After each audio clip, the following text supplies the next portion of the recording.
की जाए और जो 1971 की जंग में लड़ने वाले फौजी हैं उनके अहले खाना का जो कोटा है, उनकी मुलाजमतें हैं, उससे मुतालिक तब्दीली की जाए और जो मुतालबात हैं उसे पूरे किए जाएं।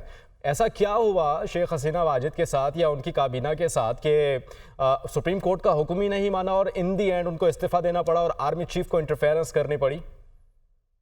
देखिए, मुझे तो कोई हैरानी नहीं हुई है आज की इस खबर से, क्योंकि कल जो तशद्दुद की रिपोर्ट बांग्लादेश से आई थी, उसके बाद मेरा यही ख्याल था कि हसीना वाजिद अगर जिद करेंगी तो उनकी गवर्नमेंट ओवरथ्रो हो जाएगी, लेकिन उन्होंने इस्तीफा दे दिया।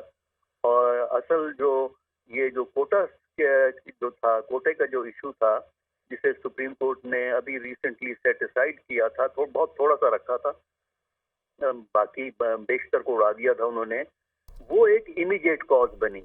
इस हुकूमत के खिलाफ जो ग्रीवेंसेस हैं वो बहुत तवील अरसे से चलते चले आ रहे थे, क्योंकि इन्होंने अभी चंद दिन हुए बांग्लादेश की जमात इस्लामी को दोबारा बैन किया था। पहले भी बैन हुई जमात इस्लामी, फिर काम करने लग गई। अब फिर परसों या चौथे मतलब एक हफ्ता हुआ है कि बांग्लादेश में जमात इस्लामी को बैन किया।